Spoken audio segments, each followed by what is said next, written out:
Thomas in Stone Mountain is a regular listener to our show. I'll bring him here in just a couple of moments. But Thomas has said here on this program that he supports Obama. Of course, he does appreciate the liberal stance of the president, but he is encouraging all African Americans to vote for President Obama because of his skin color. I want to bring Thomas on right now from Stone Mountain. Thomas, welcome to the Rob and Dave Show. You're on with C.L. Bryant. What do you want to say? Well, first of all, I am a Democrat. I've contributed money to Democratic candidates, and I intend to vote. I will vote for President Obama. If I'm alive, I will be voting for President Obama come October 15th when early voting starts here in the state of Georgia. I want to say, what has the Republican Party done for African Americans? And I know everybody says that, and I'm one of those people who say there's nothing wrong with pandering to me. My vote represents not just me. My vote represents my parents, my grandparents, my great-grandparents who were slaves. It represents my children, my grandchildren, and my great-grandchildren who are yet to be born. And so I want to say to him, what does the Republican Party offer African Americans, especially when it comes to voting rights, which are paramount importance, especially with the extension of the 1965 voting rights law? All right. Go ahead. Fair enough question. Go right ahead, C.L. Bryant. Evidently, he does not know his history. The Republican Party has always been the party of civil rights. In fact, we would not have had the Civil Rights Bill if, in fact, it had not been for a Republican by the name of Edward Dirksen from Illinois in 1965. Democrats voted against the Civil Rights Bill, and as you'll see in the movie, the very president who signed the law was against Eisenhower's Civil Rights Bill in 1957. That was Lyndon Johnson, and the guy who was in lockstep with him 10 years before the Civil Rights Bill was signed was John F. Kennedy. They were against the Civil Rights Bill.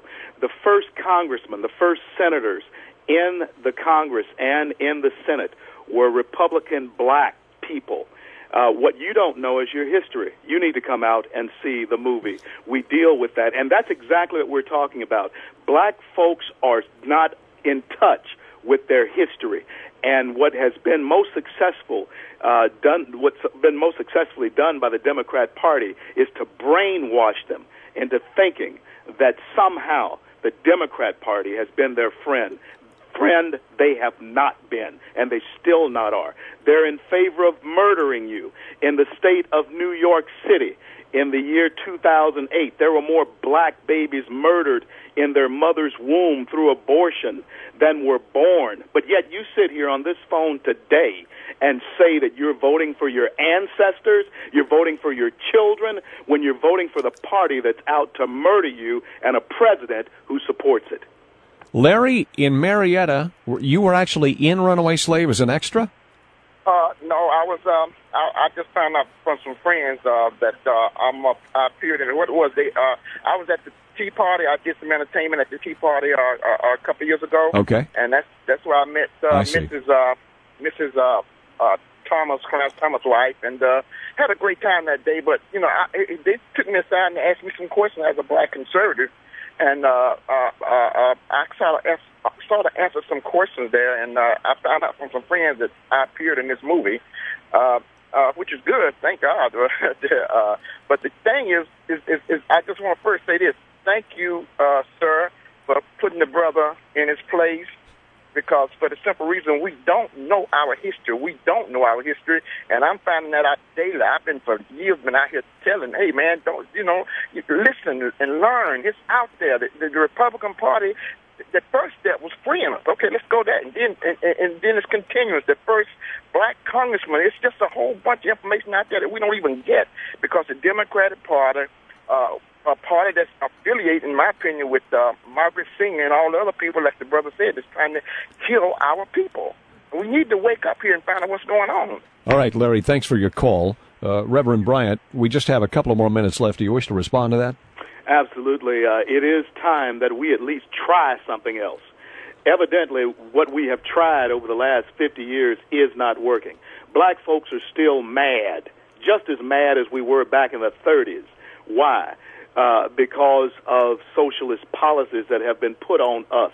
As Mason Weaver says in the movie very adeptly, we vote for the party of the Klan. We vote for the party of Jim Crow. We vote for the party that wants to kill us and is killing us. And they're using modern-day overseers, not like they did in slavery days, to get the cotton picked. Every 2 years, those overseers round the slaves up like the first caller and take them to have their votes picked. This man's actually going to go and vote absentee for the party who would like to enslave him. C.L., I got to ask you a question. You know, recently the president was out talking, and it's typical rhetoric. It's against rich people. It's against success. It's against entrepreneurs, and it's against what I believe is American, people living their dreams. And what I want to ask you specifically, sir, is there are people that are cheering this man on when he runs down dreamers, when he runs down doers, when he runs down achievers, and they cheer him on, and they want them to go get that money. What would you say to those folks that are cheering on this rhetoric? That is the exact difference between conservatives and liberals. Liberals will say, government, come on in, pay my mortgage, as Michael Neely says in the movie. You want to help me pay my mortgage? Come on in, pay my mortgage. Conservatives say, get out of my way, I'll do this myself. That's the same spirit that my grandfather had, great-grandfather had, when he got out of slavery. No, master, you get out of my way. I'll buy my own land, and I still live on that same property 147 years later. Wow. It was paid for by the blood, sweat, and tears of my ancestors, and I will be loathed if I allow anyone to take away what they paid for with their blood. My gosh, that's that is very moving. C.L. Bryant, what a pleasure to talk to you. The movie Runaway Slave makes its debut in Kennesaw. Again, tell us when and where. The 27th of this month in Kennesaw at the AMC Theater there. That's the only theater in town where it can be seen. I'll be visiting there on the 23rd with my friend Herman Cain, and invite as many on the 27th to come out as possible. We want black people to turn out en masse. It is not the type of movie you may think it is. I want you to see it for yourself. Thank you guys so much for having me on. And thank you so much for speaking with us this morning. It's a true pleasure and an honor.